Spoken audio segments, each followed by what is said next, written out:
Hello and welcome to a new video. My name is Herwig Juster and today we discuss the troubleshooting of burnt marks in polymer injection molding.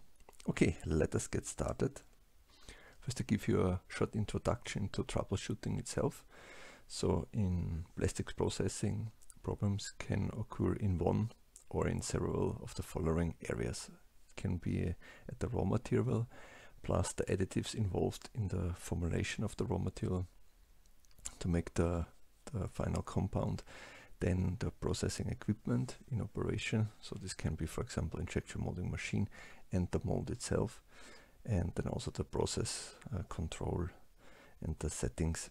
And this can be also for injection molding summarized as the 4M. First M for material, second for mold, then the third for molding machine, and the fourth for molding process conditions.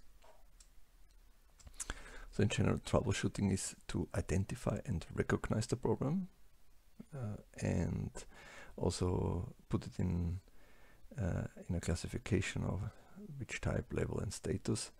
Then it follows to analyze the problems and then to approach them and also to solve the problems in a practical and concrete way. So let's jump to the burning or burnt marks, also called the diesel effect. So what are the reasons for this effect? So when we look at it here on the picture on the right, you see this black spot in the end of the filling of the part. So it's in general black discolorations of material due to heated up air, and it can occur on weld lines at the end of the flow part, like in this case here, or in individual areas of the molded parts, for example on a rib section.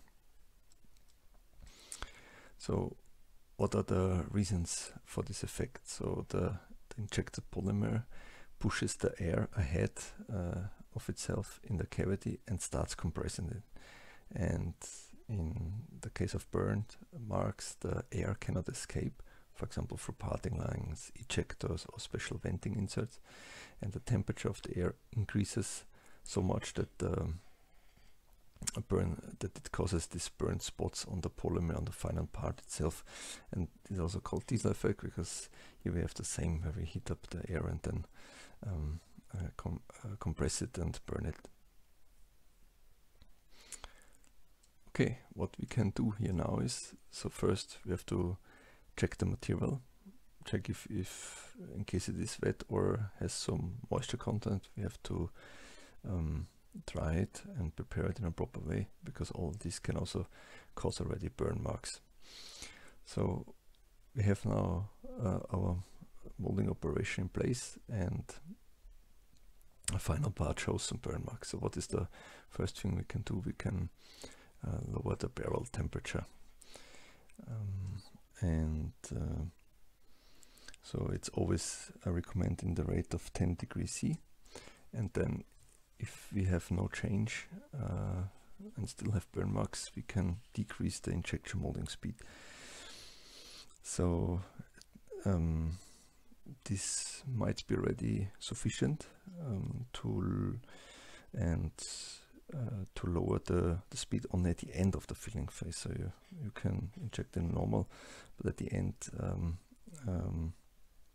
reduce it, so you can select a graduated injection profile.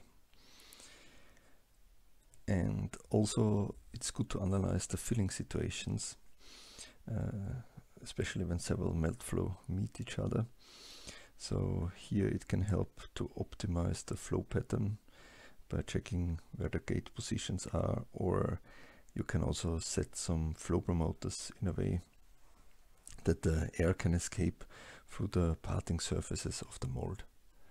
Okay, so we still have burnt marks, so what else we can do? So we decrease the barrel temperature, we decrease the injection speed, so we can also lower the screw speed itself, and if that is not helping, increase the back pressure of the machine. Then if this is also not helping, we have to check the mold vents itself. So it's recommended to really clean the whole mold venting system and improve the vents, and also check the parting surface of the mold, especially if the burning occurs close to the parting surface. There we have to reduce then the clamping force of the machine. And and in general, it's always helping then to check the venting channels in terms of their position and effectiveness. For example, you can add maybe also additional venting channels in the parting surface, or you can install some core pins in the mold at the places where the melt flow meets to let the air out. If yes, then we can say if it is resolved, so we have now a proper final part. If no, we have to review the initial question for our change in result. So we have to go back to the beginning.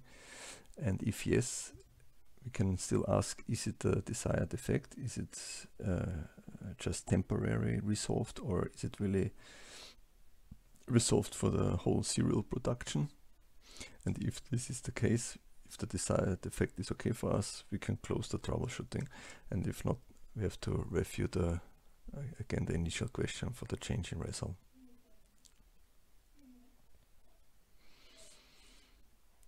Okay, more information on polymer engineering topics can be found on my blog, findoutaboutplastics.com, as well in my online courses on polymer material selection. I will link you both the blog and the online courses in the description below.